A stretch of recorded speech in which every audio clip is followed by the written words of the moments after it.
All right, Alexander, let's talk about the elections in Venezuela. The official results from the election committee is that Maduro won 51%. The opposition, they got 44%. Many analysts call the opposition the U.S. backed opposition. That's what they're referred to. An interesting term to label them, but the U.S. backed opposition or the U.S. supported opposition is what they're going with, which consists of Maria Corina, but she cannot run in the elections, and so she has placed a surrogate and a stand-in who is the 80-year-old Gonzalez, and they got 45%. Obviously, the collective West, they're saying this is a rigged election. Supporters of Maduro, they say he won. And so here we are in what could be a regime change effort. Maybe they'll try to regime change Maduro. Maybe not. Maybe he'll get through these elections and we'll just see more sanctions and pressure placed on him. What are your thoughts on the elections in Venezuela? I mean, I think you summed it up very well. Now, I don't know exactly what happened in these elections in Venezuela because, of course, I haven't been following Venezuela hugely closely. Neither of us have done. There are objective reasons, or so it seems to me, why Maduro might have won these elections along the lines that people say. I'm not saying let's just put aside. I'm going to say there's objective reasons why he might have won, and there are objective reasons why he might have lost. Firstly, why might he have won? Well, he's seen off repeated challenges from the United States and from people like, remember Guaido, the man that the United States was supporting? So he's seen them off. He's had a much better relationship recently with the Biden administration than previous Venezuelan governments, including his own and that of Chavez, have done. The situation in Venezuela has been calmer. There has been a certain recovery in the economy. I understand that inflation has fallen. Oil production has been rising. The economy has come off its bottom and has been growing again. And these are factors that would argue for a return of support to Maduro. As I said, the fact that the Americans tried and failed to overthrow him is likely to have solidified support for him within certain sections of Venezuelan society. And going beyond that, he's also able to draw on the support base that was created previously by his predecessor, Hugo Chavez. So, on the face of it, these figures, 51% for him, 44% for the opposition, are not implausibly or, ridiculously, contrary to what you might expect. Against that, there are also objective reasons why he might lose. Firstly, even if there's been a recovery in Venezuela, there's been a massive fall in living standards. There's been considerable economic crisis. People have been under considerable economic stress.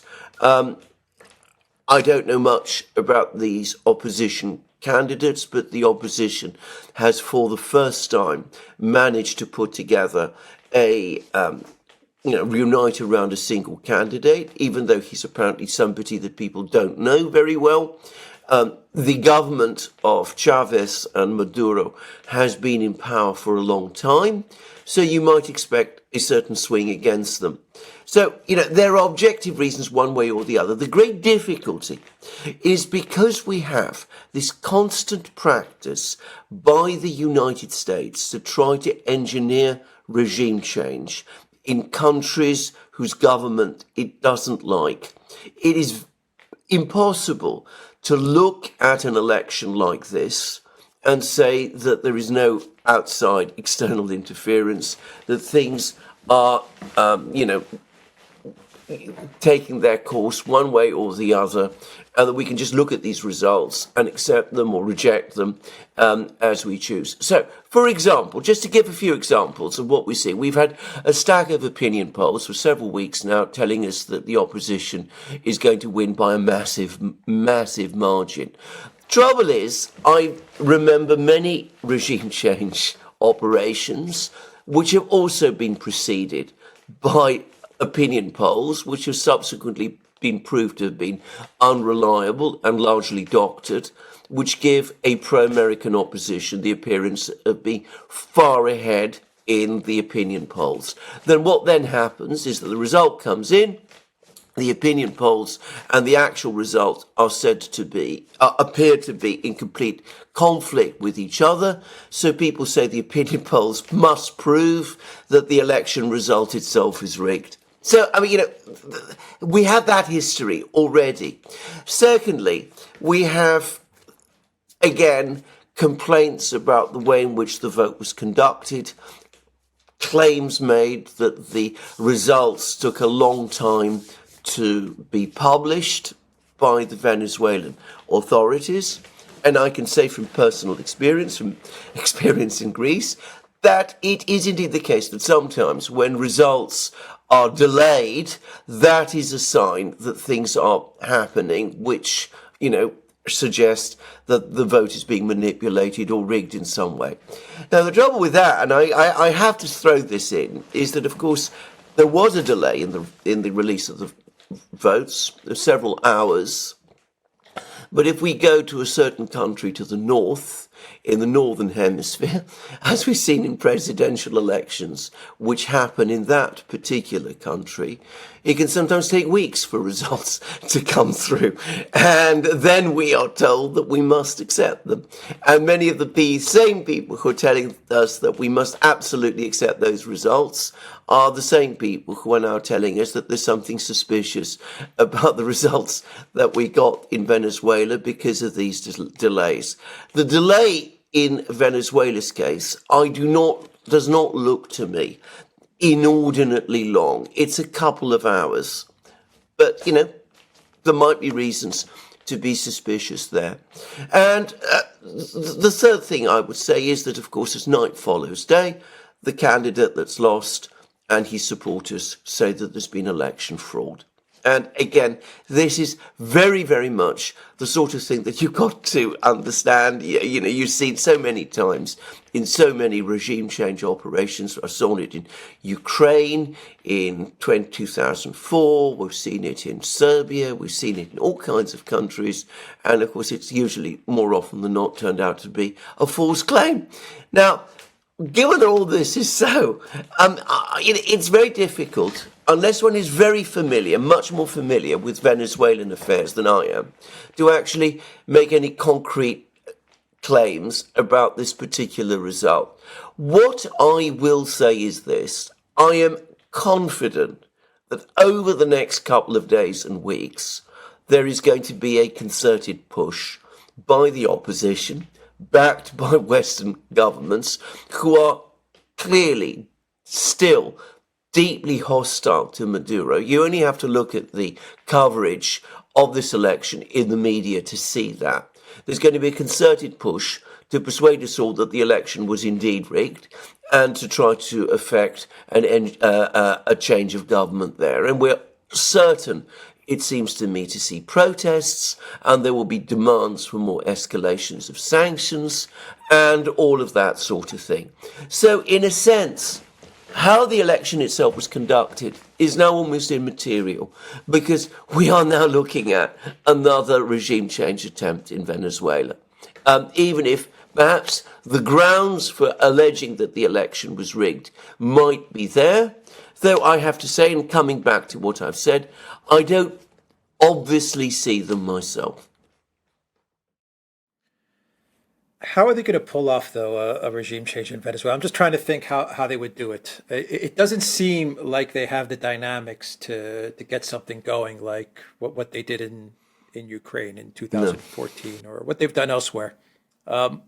Maduro, while the opposition does have a lot of support, Maduro also has a lot of support. I mean, I don't think whether you support Maduro or don't support Maduro. Yeah. You can't deny that he does have a very large part of the population that supports him. Exactly. The opposition does have a large part of the population that supports them, but it doesn't seem like they have the dynamics, the collective West or the U.S. at this moment in time, or at least in the next 48 hours to try and get a regime change. And I imagine after 48 hours, if we don't see any type of regime change actually taking hold, I would guess that Maduro is in the clear, and what we're going to see from the collective West is just more sanctions pressure. I don't know. I could be wrong about this.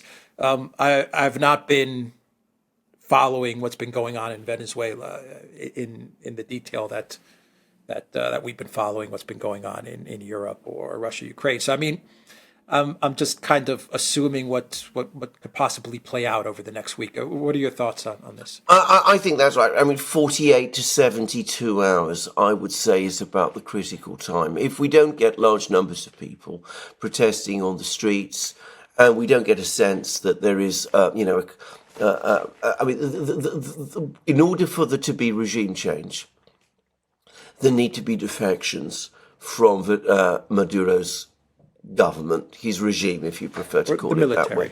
The military, the police, key people within the civil service, the media as well. I mean, the television media, those sort of things. We've already seen attempts, by the way, to frame the narrative about this. I was reading articles in the newspapers, in the media, about how I mean there was, and just an example, the headline in the Daily Telegraph, which is that Maduro wins on 109% of the vote, and I read elsewhere that he'd won on 130% of the vote.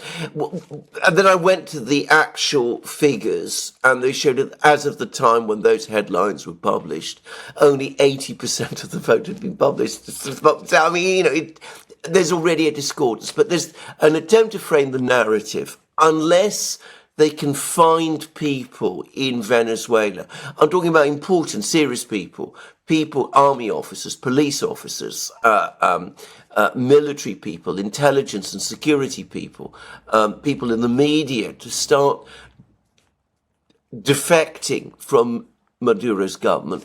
I agree. He has the support of a critical mass of people in Venezuela, so that with the backing of the institutions, he can remain in power.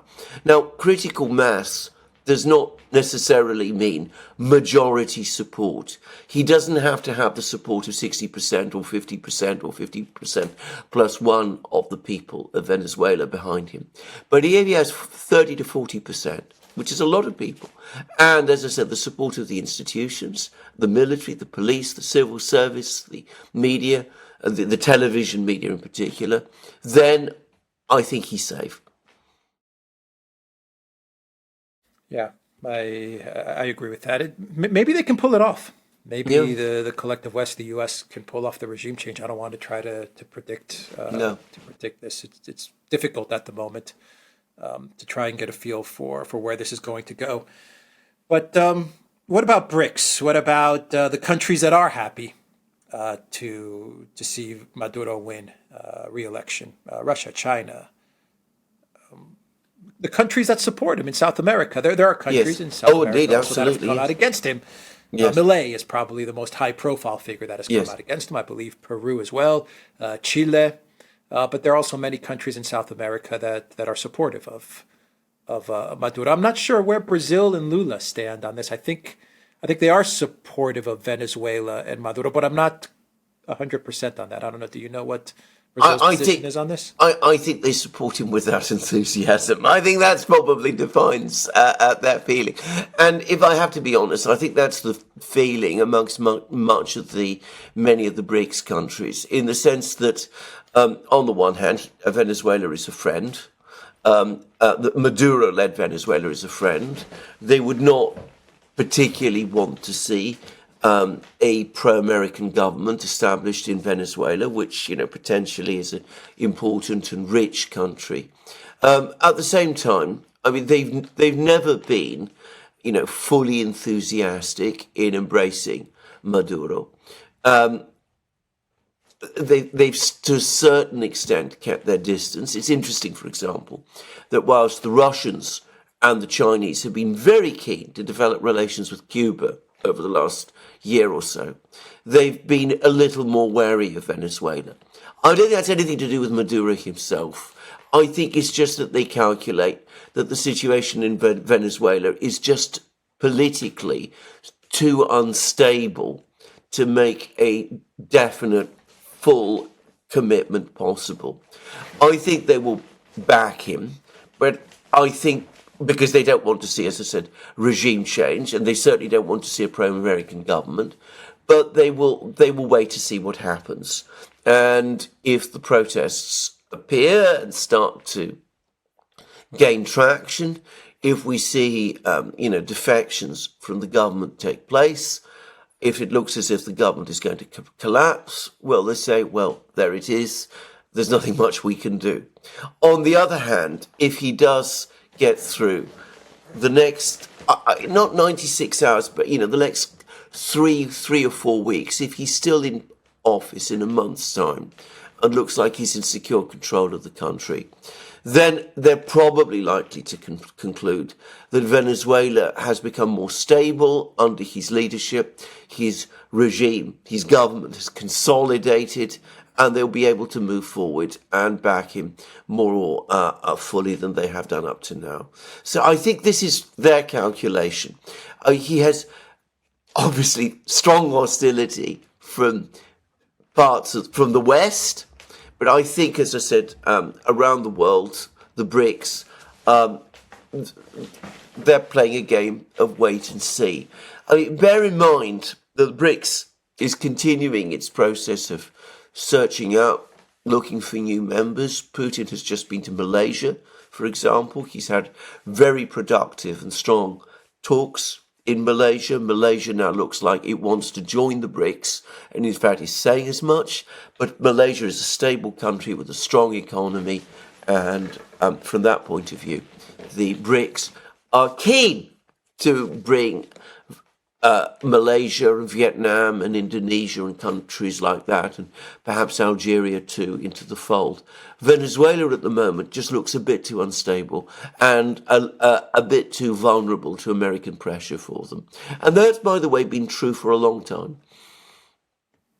Lavrov was in Malaysia as well. I mean, absolutely, yeah.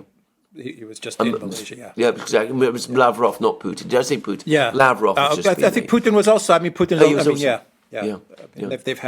They've had extensive discussions with Malaysia. Discussions, Malaysia about entering BRICS, yeah. Just a final note, it does look like the military is very much on Maduro's side. That's the way it looks like right now. But there could be defections. We don't know. So basically, we're going to wait 2-3 days, see what happens with these results, see what the United States does, and then BRICS is going to probably wait another 3-4 weeks to see how everything stabilizes before they start to really putting a lot of support into the Maduro government. Maybe the absolutely. Can I or getting Venezuela closer into BRICS. Okay, yeah. I agree. Can I just say this is the decisive election in some respects. If Maduro remains in power, if he sees off the inevitable challenge that is going to come, if his government remains intact, and as you said, in 2 or 3 weeks' time, he's visibly there, and the protests are losing steam, then I think that the situation changes, because at that point, not only will Venezuela look much more stable than it has done, but it's most unlikely that we're going to get a situation going forward in which the opposition is able to mount a stronger challenge as it has done in this election. So it seems to me. The likely position is that the economy in Venezuela is going to continue to improve. More people will start to benefit from that. That will consolidate the government further.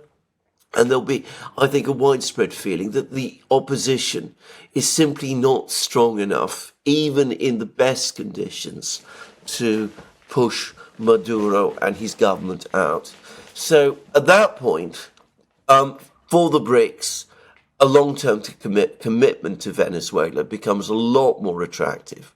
And then they might start thinking at some point of investing in a big way there, and maybe starting to work towards BRICS membership. So this is, in a sense, this election and the next couple of weeks are the opposition's last chance. If they lose this one, then they may not be back for a very long time, if ever at all. Just saying. Yeah, agreed. All right, we will end the video there. The Duran.locals.com. We are on Rumble, Odyssey, BitChute, Telegram, Rockfin, and Twitter X. And go to the Duran shop, pick up some merch. You will find a link in the description box down below. Take care.